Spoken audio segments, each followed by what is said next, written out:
again why you've brought me here, of all places? I did not wish to ever visit this art museum again once I had left. Don't you think one of the curators will recognize me as the missing exhibit? Oh, right. And you're confident of that? Well, I'll trust you. I suppose it is nice to get out of the house every now and again. Although I assure you the only piece of art I wish to gaze upon is you, my dear.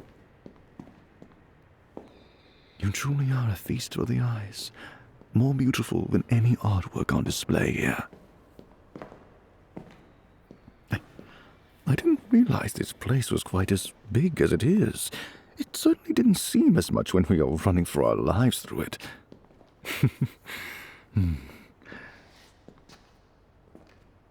You know, this place, it seems far quieter than I remembered it being while I was stuck here. I remember large groups of people being led through and their footsteps echoing.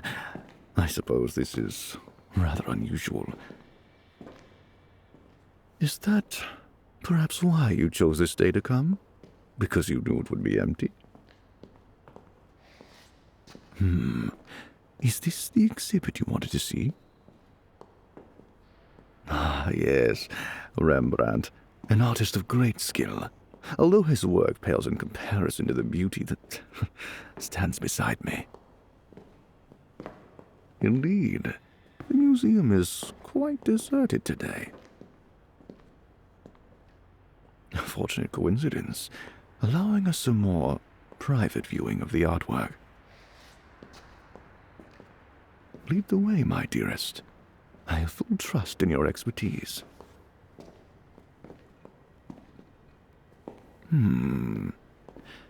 These masterpieces, they speak of the human experience, love, loss, strife, and triumph.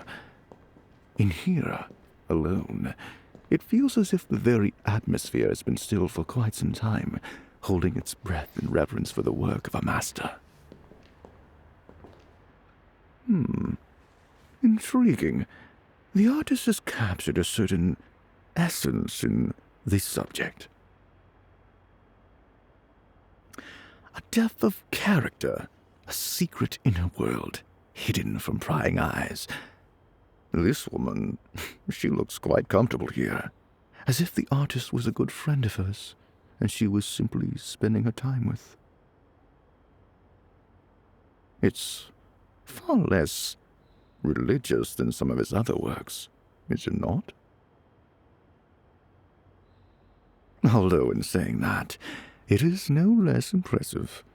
Rembrandt certainly had a talent for capturing the finer details of expression, able to tell a whole story through the eyes of his subjects alone. Much like these ones along this wall, for example. Although the main focus may appear to be common biblical tales, if you look closely, you can see that they touch more on the actions of the humans within them. Eternal love, and the nature of both sin and salvation, can be seen in the way the warm light filters down onto the subjects' faces and their dynamic poses. Quite a few of them huddled together, as if hiding away, though from what exactly remains unclear.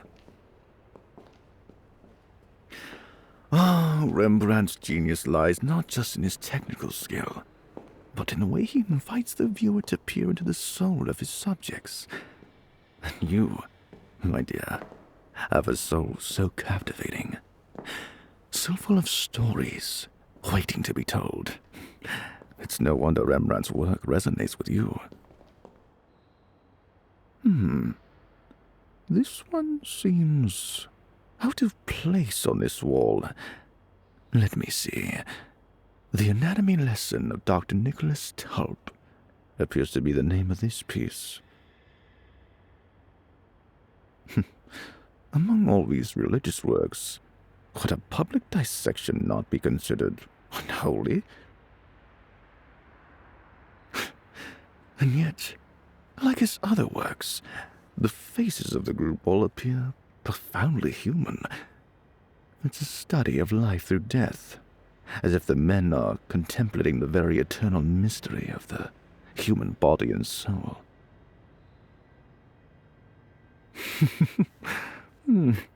How odd of a placement. Oh, we seem to have reached the end of the exhibit. Shall we move on, my darling?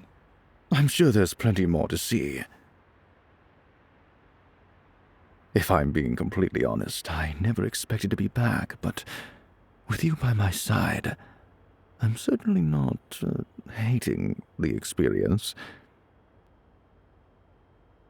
You have a certain way of looking at things that's refreshing, and it's all worth it, just to see that spark of excitement and intrigue in your eyes as you admire a particular work of art that captures your interest.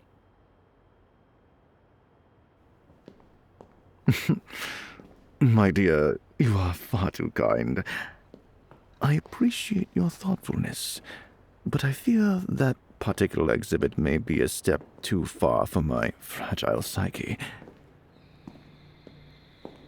I understand your willingness to try to help me heal and find closure, and I appreciate it.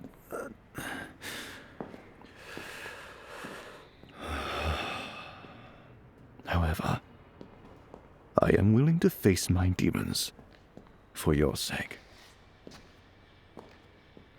Let us venture to that chamber, and mayhap, with you by my side, the painful memories shall lose some of their sting.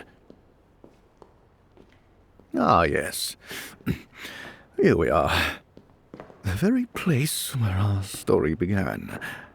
Now, this room is far more familiar.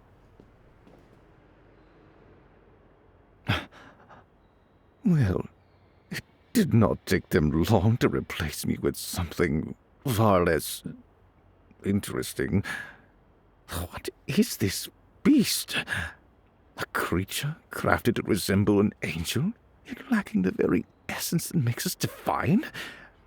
The artisans who created this monstrosity clearly had no understanding of the complexities and the depth of emotion that defines an angel.